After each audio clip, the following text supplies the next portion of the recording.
वेद और पलक ब्लडी इश्क एपिसोड 20। 2 दिन बाद रात 1 बजे वेद तो कैलिफोर्निया से दिन में ही निकल चुका था और रात में वह इंडिया लैंड कर लिया। और जब विला पहुंचा तो काफ़ी रात हो गया था। इस वक्त विला में सन्नाटा फैला हुआ था। वेद सीधे अपने कमरे में आ गया और फ्रेश होने लगा। वेद बहुत गुस्से में आया था क्योंकि वह इतना जल्दी नहीं आने वाला था, पर उसे इंडिया से कॉल आया था। उसके किसी दुश्मन ने उसे भड़का दिया था, जिसकी वजह से उसे यहाँ आना पड़ा। अगली सुबह होते ही सबको पता चल गया कि उसके बॉस आ चुके हैं, इसलिए हर कोई डर के साथ अपने अपने काम कर रहा था। अगर किसी को नहीं पता था तो वह थी पलक। वेद करीब 9 बजे पहले रेडी होकर कमरे से बाहर निकला और नीचे आया। शेफ ने उसके टेबल पर ब्रेकफास्ट लगाया। इतना लेट आने के बावजूद भी वह बहुत जल्दी उठकर रेडी हो गया था। पर पलक अभी तक कमरे से बाहर नहीं निकली। करीब 10 से 15 मिनट के बाद पलक भी अपने बाल ठीक करते हुए कमरे से बाहर निकली और जैसे वह डाइनिंग टेबल के पास आ रही थी कि उसकी नज़र वेद पर गया। पलक के चेहरे पर जो खुशी था वह तुरंत मायूसी में बदल गया, पर वह ना घबराते हुए वेद के पास जाकर बैठी और सवाल करते हुए पूछी, आप कब आए?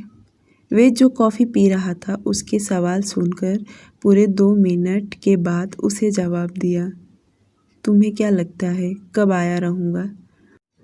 उसका जवाब सुनकर पलक मन में कहने लगी, देखो इसको जवाब कैसे दे रहा है। इसे सही जवाब देने में इसके मुंह के नल्ली दर्द करेगा। अब पलक जवाब देते हुए बोली, मेरे हिसाब से अभी कुछ देर पहले ही आए होंगे। उसका जवाब सुनकर वेद कुछ बोला नहीं, बल्कि वह कॉफ़ी पीने लगा। 5 मिनट में पलक का भी ब्रेकफास्ट मिल गया और वह भी चुपचाप ब्रेकफास्ट करने लगी। वेद कॉफ़ी पीते पीते 1-2 बार पलक को भी ध्यान से देख रहा था, क्योंकि उसे 2 दिन पहले वाली बात याद आया जो उसने वीडियो में देखा था, जो वह जोर जोर से बोले जा रही थी कि आपका बॉस सिर्फ बोलता है, करता कुछ नहीं। यह सोचकर वेद अंदर ही अंदर मुस्कुराया और वह उसे गौर से देखते हुए उसके दिमाग में कुछ चल भी रहा था। वेद ब्रेकफास्ट करने के बाद उठा और वहाँ से चला गया। उसके बाद वह विला नहीं आया। शाम 7 बजे वेद विला आया। वह गार्डन एरिया में ही रुका। इस वक्त टाइगर ने किसी इंसान को दबोचकर उसके सामने लाकर खड़ा कर दिया। बाहर का शोर शराबा सुनकर पलक जो कमरे में थी वह तुरंत बाहर निकली और बाहर आते ही सामने का नज़ारा देखने लगी। वह जल्दी से दरवाजे के पास जाकर खड़ी हो गई, चुपचाप वहीं से देख रही थी। उसे कुछ समझ तो नहीं आया, पर वह इतना समझ गया कि वेद बहुत गुस्से में है और उस आदमी को कहीं कुछ कर न दे।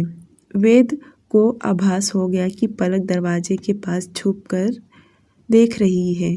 जो देख उसने टाइगर को इशारा किया। टाइगर अपने बॉस का इशारा पाते ही अंदर गया और पलक को बाहर आने के लिए कहा। पलक जैसे बाहर आई, वेद हाथ में पिस्टल लिए मुस्कुरा रहा था और एक पल नहीं लगा उसने उस इंसान के सीने में 2-3 गोलियां छल्ली कर दिया। वेद का यह भयानक रूप देख पलक तो गोली की आवाज़ से ही अपने दोनों हाथ कान पर रख ली और ज़ोर से चिल्लाई। उसका एक ही बार मुंह से तेज़ आवाज़ निकला होगा, उसके बाद उसके मुंह से आवाज़ ही नहीं निकल रहा। वह तुरंत घुटने के बल नीचे बैठ गई और वह रो तो रही थी, पर उसकी आवाज़ बाहर नहीं आ पा रहा।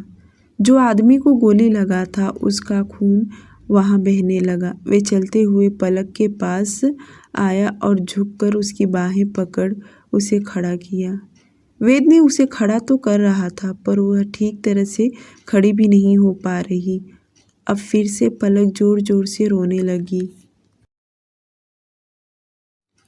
ये देख वेद सख्त आवाज़ में कहा, अब लगा डर? इसे कहते हैं डर, आइंदा से भूलना मत। इतना बोलकर वेद उसकी बाहें छोड़ दिया। उसके छोड़ते ही पलक नीचे गिर गई और उसकी एक बार नज़र उस बॉडी के ऊपर गया जो मर के पड़ा था।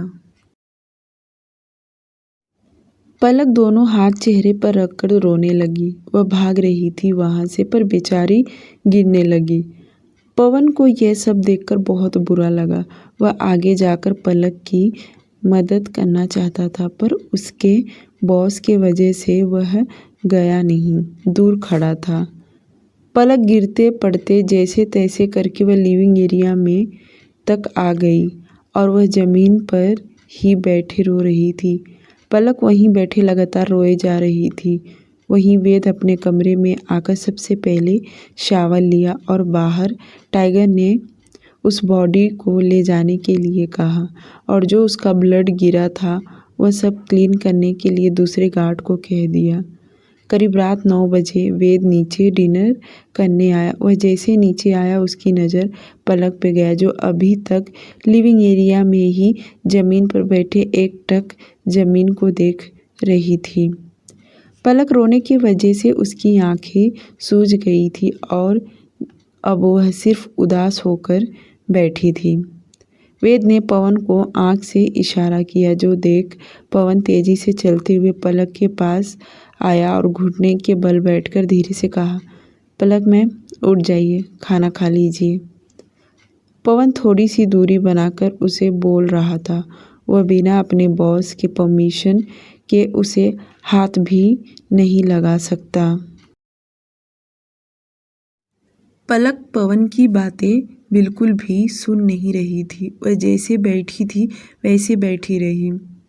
वहीं दूर बैठा वेद देख रहा था। वह उंगली से पवन को वहां से जाने का इशारा किया और खुद चलते हुए उसके पास आया। वेद आकर उसके सामने खड़ा हुआ और तेज आवाज में कहा, क्या तुम्हें सुनाई नहीं दे रहा? क्या यही पूरी रात बैठी रहोगी? उठो जल्दी। पलक जैसे बैठी थी वैसे ही बैठी रही, जो देख वेद झुका और उसकी बाहें पकड़ के ऊपर उठाया।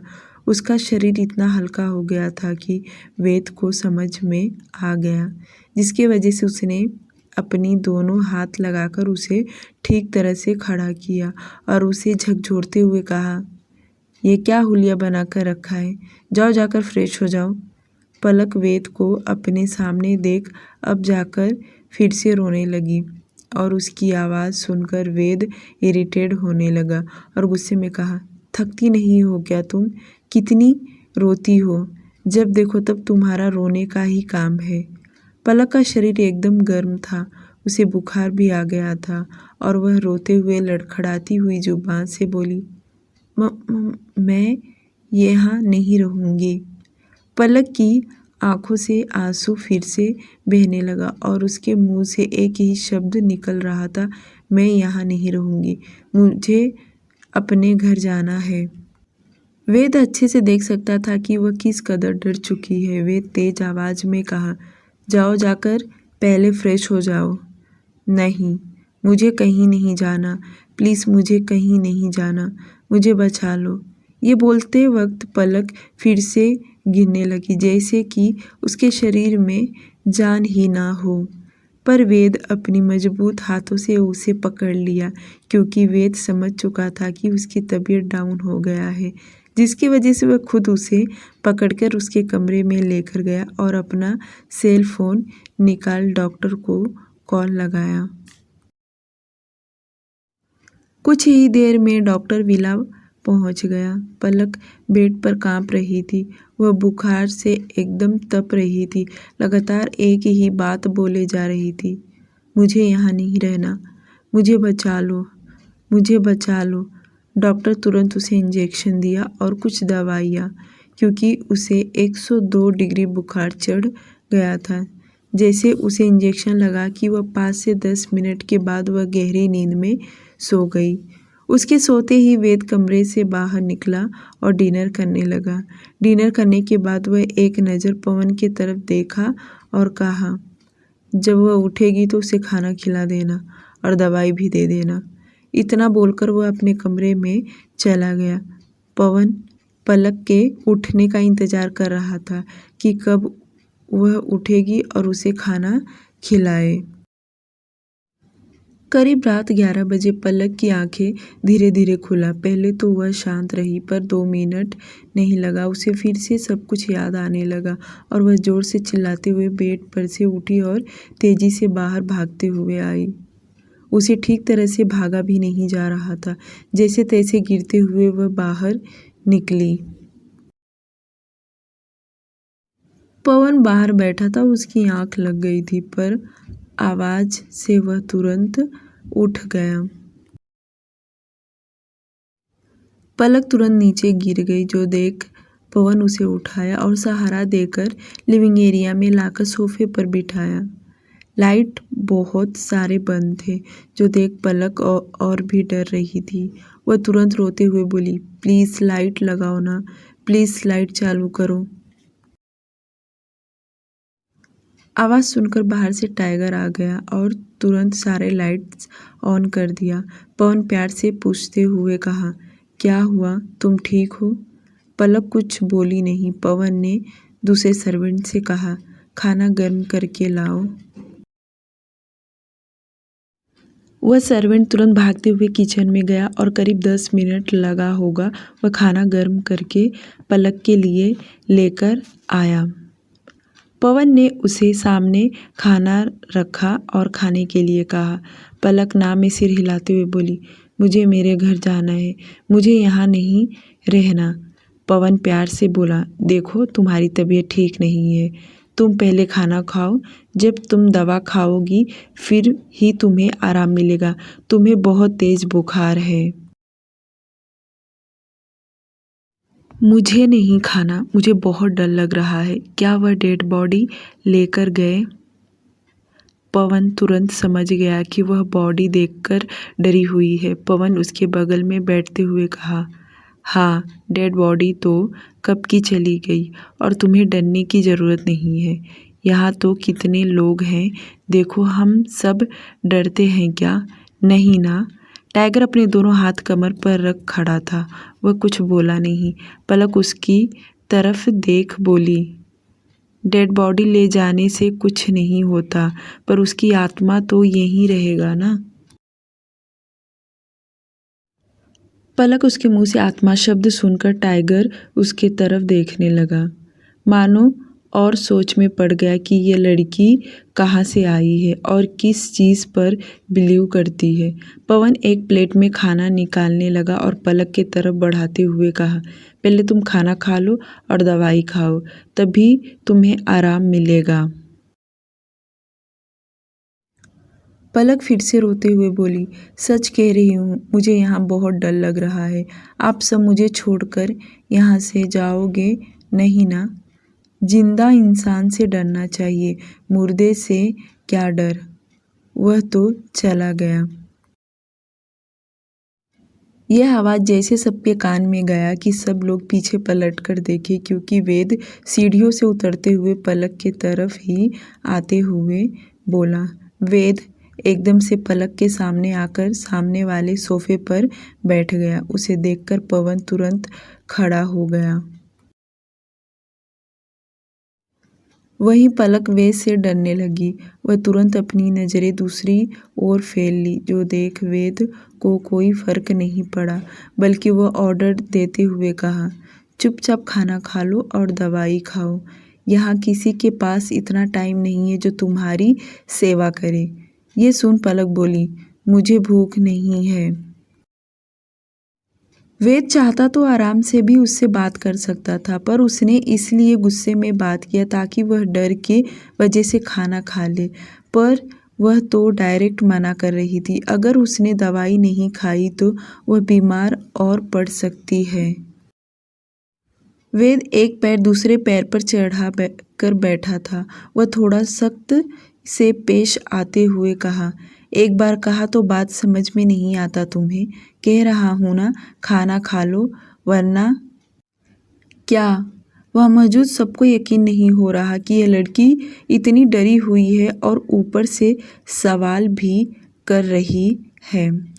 वेद हंस देता, पर उसके नौकर वहीं खड़े थे, जिसकी वजह से वह खुद को कंट्रोल किया और पलक को डराते हुए कहा, अगर तुमने खाना नहीं खाई तो जहाँ डेड बॉडी था वहीं ले जाकर तुम्हें अकेला छोड़ दूंगा, फिर उस आत्मा के साथ तुम रात भर बातें करना।